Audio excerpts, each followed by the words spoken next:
Hello बच्चों, सलाम, नमस्ते। आइए केमिस्ट्री पढ़ते हैं हंसते हंसते। तो ये हमारा चैप्टर जो था वो पूरा हो चुका था। ठीक है, बच्चों की फरमाइश थी, ख्वाहिश थी कि इस पर कुछ डिस्कशन किया जाए और कुछ इम्पोर्टेंट क्वेश्चन सॉल्व किए जाएं। तो एक सवाल बहुत आसान सा, इसको लिखाना तो नहीं है। What is chemical change? हम अच्छे से पढ़ चुके हैं केमिकल चेंज क्या होता है। Chemical change is the process in which new chemical substances are formed which have entirely different properties, and this was due to formation of new bonds and breaking of old bonds। तो bond breaking, bond formation की वजह से जो नई चीजें बनके तैयार हो रही थी, इसीलिए उसमें क्या आ गया था, बदलाव आ गया था, जिसको हमने कहा था केमिकल चेंज क्या होता है। अगला सवाल है, what do you mean by precipitate? Precipitate क्या होता है? ठीक है, what do you mean by precipitate? तो इसको लिख लीजिए, प्रेसिपिटेट है ना, the insoluble product which is formed during a chemical reaction is called as precipitate, and the reaction is called as precipitation reactions। याद आया, हम लोगों ने डबल डिस्प्लेसमेंट रिएक्शन के बारे में पढ़ा था। तो डबल डिस्प्लेसमेंट रिएक्शन किसका एग्जाम्पल थी? Precipitation reaction. बहुत अच्छा सा एग्जाम्पल है, NaCl aqueous plus AgNO3 aqueous। तो हमने देखा था AgCl का वाइट प्रेसिपिटेट बना था। तो ये जो प्रेसिपिटेट बना, ये कैसा है? इंसॉल्युबल है, इसलिए इसको प्रेसिपिटेट कहते हैं। और रिएक्शन क्या कहलाएगी? Precipitation reaction. ये बहुत आसान सवाल है। Name the gas which is released when metals react with acids. कौन सी गैस होगी? You are right, hydrogen gas है ना। तो कौन सी गैस रिलीज होती है? हाइड्रोजन। Zn प्लस HCl क्या बनेगा? ZnCl2 plus H2।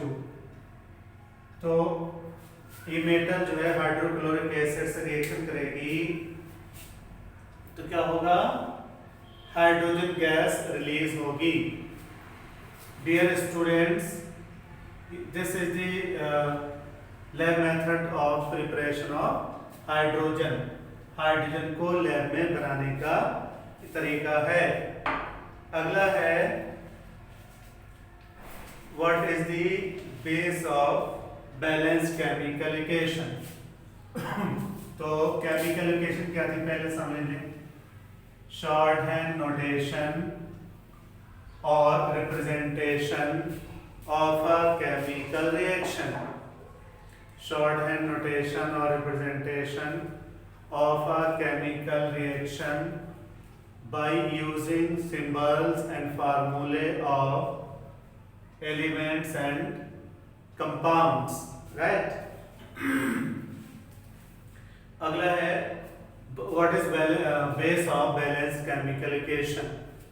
तो base of balanced chemical equation, या हम इसको ऐसे कह दें, balanced chemical equation is based on law of conservation of mass.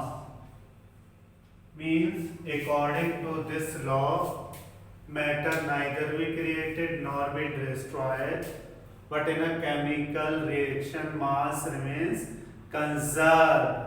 Mass remains conserve. अगला सवाल एग्जाम के लिए बहुत इंपॉर्टेंट है. What happens when steam is passed over red hot iron?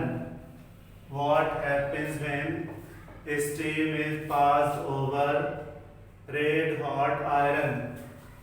तो बच्चों क्या होगा? Fe प्लस H2O, ये क्या रेड हॉट आयरन है और इसके लिए हमें लेना होगा लगभग 800 डिग्री सेल्सियस. तो क्या बनता है? Fe3O4 प्लस H2, तो 3Fe4H2O. एक्चुअली हम क्लास 11 में पढ़ेंगे. ये जो है लेंस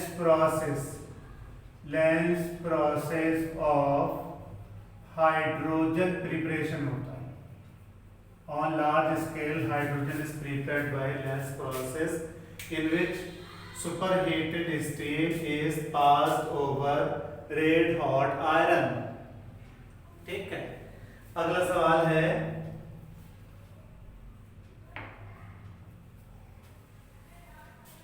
दो ऐसे name two reactions which are opposite to each other. तो बहुत सिंपल सवाल है. Combination and decomposition reactions are opposite to each other. This question also given in your NCERT book. Decomposition and combination reactions are opposite to each other. ये next question is very important. How would you say that rusting is chemical change? How would you say that rusting is a chemical change? Rusting क्या है? Chemical change है.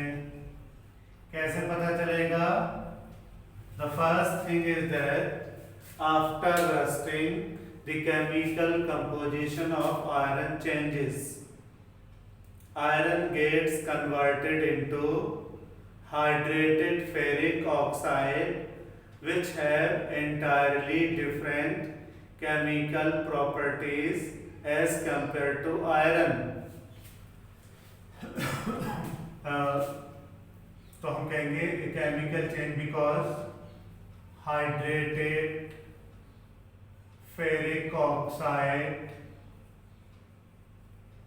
Fe2O3.XH2O is chemically different from iron, means it cannot show those properties which iron shows.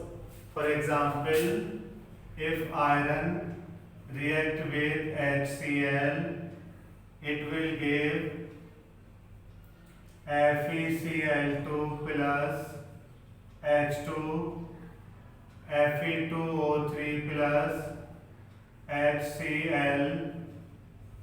It will give different properties. 2FeCl3 plus 3H2. Therefore, we will say rusting is a chemical change. Simple सा सवाल है. ये असल में ऐसे NTSC के questions हैं, उनमें अक्सर पूछा जाता है. वो अगला सवाल पूछ रहे हैं, मैंने सारे सवाल इकट्ठे किए हैं. What is the cause of change in property during chemical change? Simple question. During chemical change, chemical property changes due to change in bonding structure. अगला सवाल, it is very important. Give two examples of chemical change where color changes. हमको ऐसी दो changes बताना है जिसमें colour change होता है. तो कौन कौन सा हो सकते हैं? Any gas? Yes, you are right. सबसे पहला और सबसे सिंपल क्या है? CuSO4 copper sulphate plus Fe। क्या होगा? ये क्या होता है? Blue in colour. जब रिएक्शन पूरी होगी, FeSO बड़ा मजे की रिएक्शन होती है। अगर आप लैब में करके देखेंगे तो आपको आइडिया हो जाएगा। ये बन जाता है greenish yellow, greenish yellow, right. अगला बहुत ही क्लासिकल और बहुत मजे का एग्जाम्पल है PbNO3 whole twice lead nitrate. आजकल नाइट्रेट सब डर रहे हैं क्योंकि अमोनियम नाइट्रेट बड़ा खतरनाक है जिसका गलत इस्तेमाल हो रहा है। प्लस 2Ki क्या बनेगा? PbI2 yellow precipitate, orange yellow precipitate plus 2KNO3। तो ये दो एग्जाम्पल हैं जहां केमिकल चेंज का इंडिकेशन कलर से होता है। अगला सवाल जो आप सबके लिए बहुत इंपॉर्टेंट है, question is give two examples where heat is releases. In other words he want to know two examples of exothermic reaction. Exothermic reactions are those reactions in which heat energy releases. बताइए कौन कौन सी होंगी? दो तीन याद कर लेते हैं, याद आ जाएंगे। कैसे? जो सबसे पहला है C+O2 CO2 प्लस हीट। आपने ये रिएक्शन देखी है कहीं? यस, कोयला, कोल। एक फर्क है, आप समझ लीजिए। एक जो लकड़ी वाला कोयला होता है वो कोयला नहीं होता है, वो क्या होता है? चारकोल होता है। जैसे ढाबे पे चाय वाले से और जो रेस्टोरेंट होता है उससे पूछिए कौन सा कोयला है तो कहेगा पत्थर वाला कोयला है। दर हकीकत कोयला वही होता है। जो लकड़ी के बच्चों के हिस्से होते हैं एक्चुअली चारकोल होते हैं। वुड चारकोल, एनिमल चारकोल, ठीक है। Coal burns in oxygen to produce carbon dioxide and lot of heat energy releases. Therefore this is the example of exothermic reaction. Similarly methane burns in oxygen to produce carbon dioxide plus water plus heat। ये भी कैसी है? Exothermic reaction. और एक बहुत मजे की है CaO लाइम प्लस H2O, तो ये बनेगा स्लैग लाइम, बुझा हुआ चूना, खाने वाला चूना, खैनी वाला चूना। यार नहीं लगा दिया चूना, वही पान वाला। वहीं से मुहावरा शुरू हो गया कि यार नहीं चूना लगा दिया, यार नहीं धोखा दे दिया, ठीक है। तो ये कैसी रिएक्शंस हैं? Exothermic reactions, those reactions in which heat energy releases. Next question is very important. What are the various forms of energy releases during burning of magnesium ribbon? Magnesium ribbon जब जलता है तो कौन कौन सी एनर्जी रिलीज होती है? देखिए जरा, Mg plus O2 gives MgO। तो देखो बेटा यहाँ पर जो है हीट रिलीज होगी, लाइट रिलीज होगी। इतनी तेज लाइट होती है बल्कि आपके टीचर आपसे कहते हैं कि इसको टकटकी बांध के मत देखिएगा क्योंकि इससे अल्ट्रा वायलेट निकलती है और अल्ट्रा वायलेट जो है हमारी आंखों की रेटिना को डैमेज कर देती है। सच्चाई यही है, इसलिए हम सनलाइट की तरफ नहीं देख सकते हैं।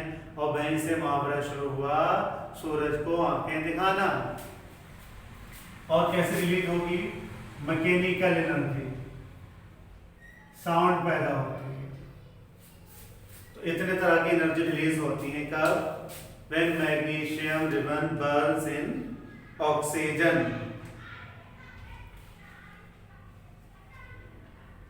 What are the major difference between displacement reaction and double displacement reaction? Idea लगाइए। बच्चों किसी का मैंने देखा कि यूट्यूब पे जो है उन्होंने सवाल पूछा है, बल्कि एक रिक्वेस्ट की है कि पीएच वैल्यू का अलग से वीडियो बनाइए। तो हम प्रॉमिस करते हैं वीडियो जरूर बनाएंगे, लेकिन बच्चों की फरमाइश ये थी कि ये एग्जाम में आने वाला है, पता नहीं कब ऑनलाइन एग्जाम शुरू हो जाए, तो इसलिए हमने कहा अच्छे से ये वाला चैप्टर तैयार करा देते हैं, फिर पीएच वैल्यू की बात करेंगे, जरूर करेंगे। तो अगला सवाल है, जैसे वो कह रहा है what the basic difference between displacement reaction and double displacement reaction.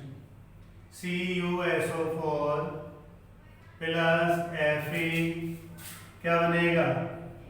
FeSO4 plus Cu, ठीक है। अब इसमें क्या होगा अगर हम दूसरा ले लें, मान लीजिए हमने लिया BaCl2 aqueous plus Na2SO4 aqueous, क्या बनेगा? BaSO4 plus 2NaCl। ये डाउनवर्ड एरो का मतलब है इनसॉल्युबल प्रोडक्ट, है ना, जिसे हम क्या नाम देते थे? Precipitate, right. अब देखो यहाँ पर क्या है? कॉपर का रिडक्शन हुआ है, आयरन का ऑक्सीडेशन हुआ है, लेकिन डबल डिस्प्लेसमेंट में ना रिडक्शन होगा ना ऑक्सीडेशन होगा, ठीक है। तो हम लिख देंगे इन डिस्प्लेसमेंट रिएक्शन